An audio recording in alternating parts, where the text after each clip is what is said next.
Not long after the scandal faded from public conversation, life in Alade's household appeared to be moving on. People still greeted him. Some even acted as though the whole matter had been exaggerated. That is one of the cruelest things about time. If a crime is not punished quickly, people begin to act as though it was never real. For a while, that was exactly what happened. The outrage faded, the gossip shifted, other problems came, and slowly, what happened to Tolu became a buried memory. Then Bisi became pregnant. When she gave birth to a girl, many saw it as a sign of peace returning. There was celebration, there was hope. The child grew, and for a while, everything seemed normal, until she reached nearly the same age Tolu had been. Then suddenly, tragedy struck. The child died, the house fell into mourning, tears flowed, people gathered. Sympathy came from everywhere. At first, no one connected it to the past. It was called a painful loss, a family tragedy. But after some time, Bisi had another child. Again, there was hope. Again, people believed life was giving them another chance. Again, a baby girl entered the home. And once again, when the child reached almost the same age, death returned. This time, the silence changed. What was once ignored became fear. People did not speak openly, but in quiet corners, one thought kept returning. This was not ordinary. Even those who dismissed such things began to feel uneasy. Once may be misfortune, but twice, in the same pattern, that was harder to ignore.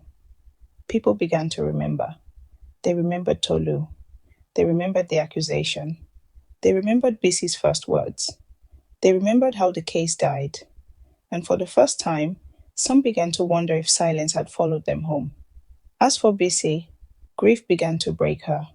Loss has a way of reopening what memory tries to hide. Whether she spoke it or not, she could not escape the possibility that her present was tied to a truth she once denied. She had carried pressure. She had carried silence. Now she carried loss.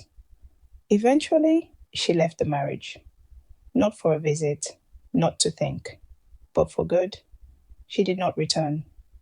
By then, Alad was no longer the composed man people knew. Tragedy had begun to break him. The man who once denied everything was now searching for answers. In a place like Nigeria, when life stops making sense, people turn to spiritual questions. That was what happened to him. He began searching. He went to prayer houses, night vigils, pastors, prophets, spiritual counselors.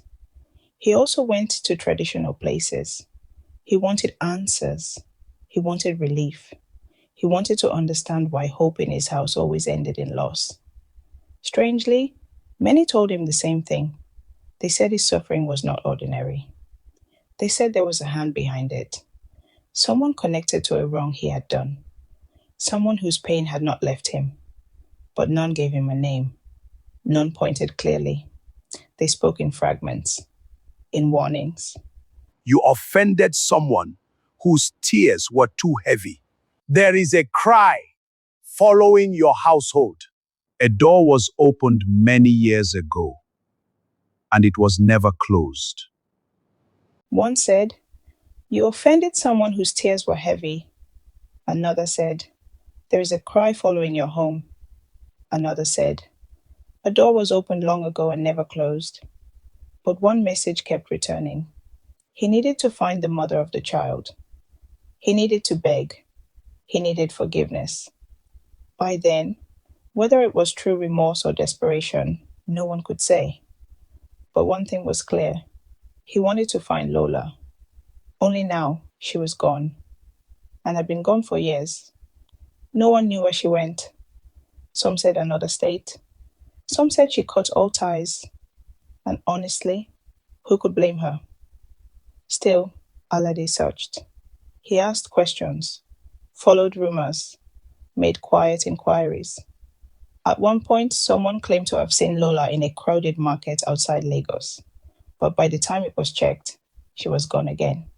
like smoke, like a past he could not fix, like justice that refused to return.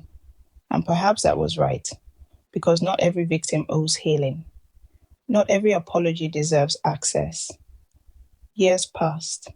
The search failed. The warnings remained. And peace never fully returned to him. He lived under a shadow, one no one needed to explain.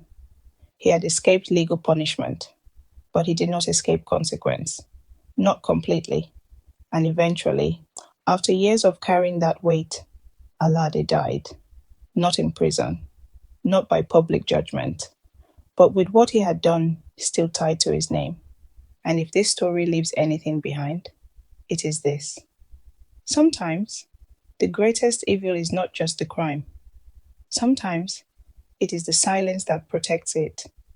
The neighbors who chose comfort over truth. The voices that pressured a woman to deny what she saw.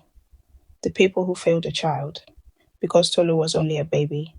She had no words, no evidence, no case, only tears, pain, and one small finger pointing to a door. And that should have been enough. But it was not. And some stories do not end because people stop talking about them. Some remain in memory, in silence, in consequence, and in the quiet cry of a child who trusted the wrong door.